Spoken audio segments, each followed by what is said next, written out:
Hi everyone, today I'm going to be showing you at least 10 different ways to use this one die set. So this is the brand new Layering Bee and Dragonfly die set. This comes from my new Textures, Wings and Things collection. You'll find links down below for everything that I'm using, and I can't wait to show you how versatile these dies are. So these are all the dies that you're going to be getting in the set. So the Dragonfly has 3 layers and the Bumblebee has 4 layers. But stay tuned to the end because I'm also going to show you a couple of different animals that you can make with these dies, as well as all the different techniques, tips and tricks that I'm now going to show you. So let's get started with something really simple to begin with, and we'll work our way through to more complex and even mixed media techniques. First up is really simple, and it's something that I do a lot with all of my die sets as soon as I get them, and it's white on white. So I simply just die cut everything in white when I first receive a die set. I glue all the elements together. If there's elements to be glued together, I layer everything up, and then I can really see what they look like. But very often what this ends up resulting in is an actual finished card, because I really love the look of everything just being layered all in the same colour. So as you can see there, we've got the dragonfly, and I've just layered that with the solid behind it. So it's the solid layer first, then the detail, and then the wings. But if we were to remove the detail, you can also use this die. If I just put that on some solid cardstock for you, so you can use it also without the solid layer. So instantly there's 2 different ways to use just the dragonfly, as you can see there. And then I'm going to show you now quickly 2 cards that I've made, created using this gorgeous white on white technique. So here's the dragonfly. As you can see, the depth and the shadows. In the background are other dies in the Wings and Things collection. Again, everything's linked down below for you. And here is the bumblebee that's again included in that set. I mean, how beautiful and clean do those look just in white? But you don't, of course, have to stick to white. You can move on to do paper piecing, so lots of different colours. So I've taken this dragonfly and I have cut it in 3 different colours. I have got a pinky purple, a teal, and then a green. And if I just layer these in exactly the same way, and of course you don't have to have the base there, you don't even have to have the top wings. If you want to, you can just have these 2 layers. Let's add these ones on, and you can probably notice I'm just gluing the centers here. And what I'd also like to do is stagger the die cuts, so they are created to lay perfectly on top of each other. But if I just lift that up ever so slightly, I'm going to get even more texture and dimension into these. But just by gluing down the body, I've got lots of lift in the wings, and I've paper pieced that, which means I have cut it and pieced it together in different colors. Now here's another example of the bumblebee on the same sort of technique. So you can see the bee has got a much larger body than the dragonfly. Similar sort of wingspan though, so they're going to fit on similar size cards. But this one has also been paper pieced with black, white and yellow cardstock. Now, it may be that you prefer something a little more grungy, a little more steampunk, and you can make these die cuts metallic and then layer them up. Or again, you can just use 1 layer if you wish, 2 layers. It's entirely up to you, and you're going to get different looks each and every time. I tend to use this technique on black cardstock, so I'll add clear embossing ink to each of my layers, and I'll do this all at the same time to save me some time.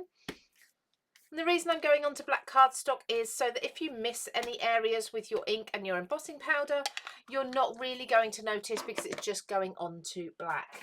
I'm going to take a scrap piece of paper here and just place my inked die cuts on top of there. This is going to capture our powder. Now I've got gold, copper and silver embossing powders here of different brands. It doesn't matter what brand it is. If you've just got a variation of colours, you're going to get a beautiful look, particularly if they're metallics. Now I want to determine first of all which is going to be my standout colour. That's going to be the one I'm applying last, and I think that's going to be the gold. So the first thing I'm going to do is place some silver over these shapes. I'm just going to pinch a little bit here. I don't want to place it all over. I'm going to repeat this with the copper colour as well. So just pinching a small amount and applying it. And lastly, for the gold, I'm going to apply this all over the remaining wet cardstock. Any parts of the cardstock that already have powder on, they're going to resist this gold, so you don't need to worry about just trying to fill the gaps in. and this just makes it such a quick and easy way to get a beautiful 2 or 3 tone metallic look. I tend to just go ahead and dump the entire pot on because it's all going to go back into the pot anyway. And as you can see, when you tap off the excess, you've still got your 3 different colours there. Onto a heat resistant mat, I'm just going to melt all this powder. And as you can see now, when I start layering this up, it looks absolutely beautiful. You can adhere these layers together with something like a hot glue, and it's stunning. It's so, so pretty. You've got so much texture in there, so much shine as well. It looks beautiful. Let me show you a couple of cards with an example of this on. As you can see here, again, just glued down the body there. And we've also got one with the dragonfly too. Absolutely gorgeous. They look like faux metal, don't they? Now, I have talked a lot about lifting the wings up, only gluing the body down on all of these, but you can of course glue the entire image down and have a flat image instead.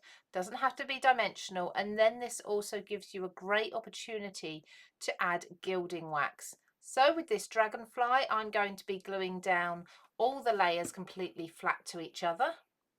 So now that's glued together, I can take my favourite gilding wax. This is actually the luster wax from Sizzix, but there's lots of others on the market, and I can now use my finger with the wax on just to pick up the surface, so the top layer of our die cut. Because everything's glued down flat for this instead, it almost feels like a chipboard embellishment, so it's a really great way of adding texture and dimension. But if you're worried about those wings getting caught up, then you really don't have to now. You're still going to get the dimension because we are only adding the wax to the top layer. How beautiful does that now look? Again, it looks like a faux metal embellishment, and I can't wait to put this onto a project. Something I regularly do with my dies, particularly when they are layering dies, is create my own stamps with them. And you can do this with simple children's craft foam. It doesn't have to be anything expensive. I've already done this here with the detail layer, one die from each of the animals. I've also then die cut into foam the solid layer, so the background layer from each as well. And I'm just going to use these two. So I'm going to show you very, very simply how to do this. Now, as I say, I've die cut the foam. When you're die cutting foam, be really, really careful not to run the foam through once and then come back again. You will double cut it, I can guarantee it. So with this still in the background, I'm actually going to add a little bit of adhesive to this. Now, there's lots of different adhesives you can use. You do want to grab yourself something like a thin acrylic block, some plastic maybe, ideally if you can see through it. Search through the sort of packaging you've got in your recycling bin at the moment, because there may be something useful there that you can use, or you could even use some cardboard for this if you really can't find anything that is clear and see-through. I'm also going to be using this repositionable spray glue, but again, a wet glue is fine, but it does need a little bit of time to adhere to the acrylic block or whatever you're using as a stamping block. And what I tend to do on each of my clear blocks when I'm creating stamps is I will put one stamp on either side, so that I've got both the background and then the detail sort of one in front of the other, so I keep them together but on either side of the block, so I'm only using one at a time. So I'm just going to adhere that foam down onto there, and then I can get a good idea of how that's going to look when it's stamped anyway. So let's do the same with the dragonfly, and then let's stamp these so you can see what they look like. So I'm going to start with the background, and my background will always be a slightly lighter colour than the foreground, otherwise you're not really going to see the detail. So I'm starting with this lovely bright yellow. I'm just going to place this on this card, slightly offset it as if it's fluttering off the edge of the card base here, and I'm going to press this down. So as you can see, we've got a really fun effect there. Now I'm going to wipe this with a wet wipe so I can reuse it and then ink the other side. What I really like with die cut foam is that you get this sort of fun edge to the stamp or to the impression. It's a little bit different to actually having a coordinating stamp with your dies, but it will work just as well if you don't actually have stamps that have come with your dies. You can just create your own. So this is, it looks like a black there, but it's actually a chocolate brown colour. We'll see how it comes out on the yellow. And we can easily see where we need to lay that down. Because this is a thin material, I am going to wipe the block. I don't want that getting onto my cardstock.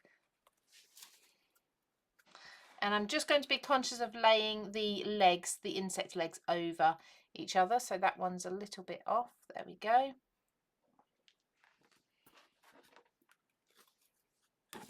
There we go. We have now created a stamp, a layering stamp with our dies. Let's see what that dragonfly looks like too. There we go. How much fun is that? Something very different from your dies. Another technique is to take these shapes and just the simple basic base shapes and create your own stencils or masks with them. And you can do this in both the positive and the negative. So I've got here the inside and the outside as such, saving your waste. So let's start first with the bumblebee and let's work with the positive image. So onto this card, I want to create the silhouette, the mask of the bee. So I've put a little bit of repositionable spray glue on this again, just to hold that still. If you've got something like a stencil glue, that will work really well. And then I've got some ink colours that are all really nice for bumblebees. I'm going to go in first with the yellow. And I'm going to put this all the way over. Now, as I work around the stencil, I'm going to start on the stencil and I'm going to push the ink outwards from there, from the edges. And this way I'm not going to be dragging my bristles under the edge of the mask at all. What we're aiming for is a nice coloured glow all the way around the edge and fading out to nothing towards the edges of the card. Now I've got my base colour down, I'm going to go in with a slightly darker colour. This is Rusty Hinge, which is an orange colour. And I'm going to just do the same again. Not in all the areas, I don't think. I'm just going to do a couple of patches. And then I'm going to do exactly the same again with the brown. And now time to lift up the stencil and reveal the gorgeously masked image underneath. There we go. That is just perfect for stamping a sentiment in. Maybe then taking your waist and you can place this over the top, and now you can do some different sort of inking or stamping or whatever you feel like in that space. Now let's look at a completely different way to mask off and colour in an area using these stencils. I'm going to use the waist this time, and this time I'm going to again use my spray adhesive, which is actually even more important on this one. I'm going on to a watercolor cardstock. I'm just going to pop this directly in the center here and just make sure there's no glue around the edges that will interfere with my design.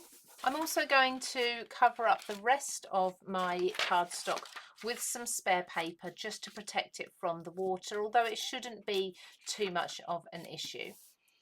So as I said, water, I'm going to spray with some water here, just a light mist if I can. I've been quite generous with the water there, and I'm going to be applying some watercolour. So I've got some watercolour inks. These are from CraftStash. They're Creative Craft products, branded. There's a blue and a pink. And I'm just going to start dipping some of these inks into that water that we've already put on there. And because we've put the water on, these inks should then stick to the areas that are wet.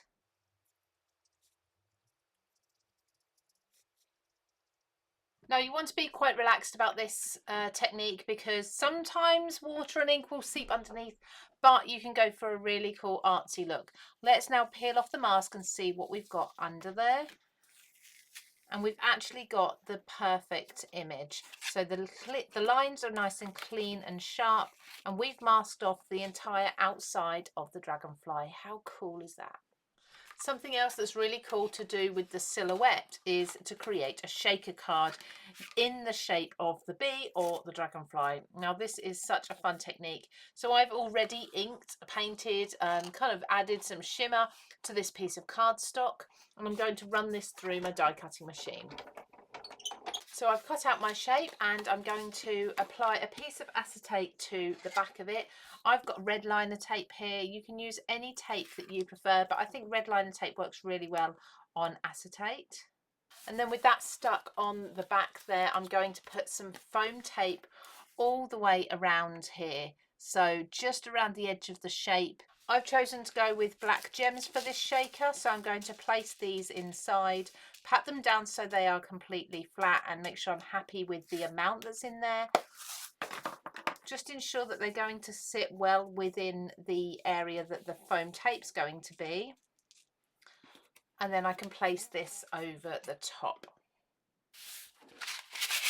And now we have a fun B-shaped B-shaped shaker card, and I could have inked that or stamped a sentiment in there or whatever inside as well if I wished, but it's really good fun and totally different to the other sort of shaker style cards that you'll see if you just use your typical square or circle.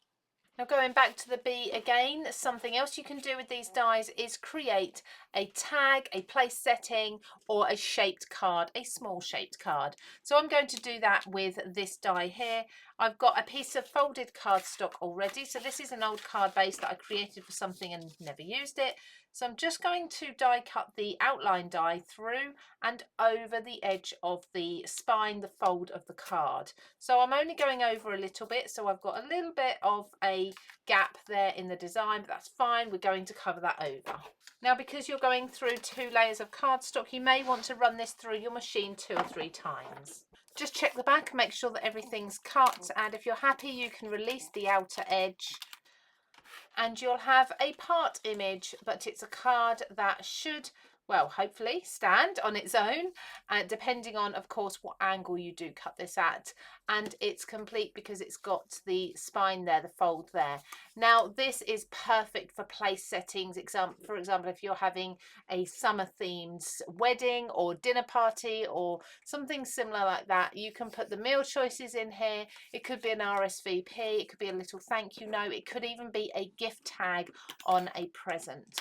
So I'm going to finish this off by layering up all of the elements that I've got with the die set. So I'm going to go right back to the outline. So this is the silhouette again. This is in black.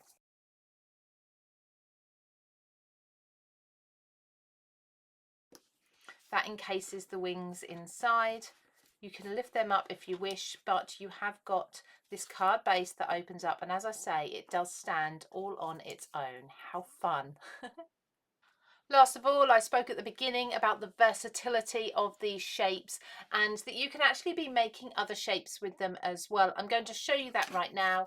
So the dragonfly, you can really easily just snip away the long tail with the dragonfly and create yourself either an alternative butterfly. I do like to take these little legs off as well, or a moth. So you've just got that there. This one's just been layered with brown, green, or browns and green, and also then with some gilding wax over the top. And with this one, I'm actually going to make this into kind of like a Halloween bug. I would say a spider, but there aren't 8 legs. So I'm just going to cut along here. Basically, we're cutting away the wings, but leaving the legs there. And there's my beetle or my bug that I've got instead of a bumblebee. How cool are they? So they're just something a little bit different that you can be trying out with the die set.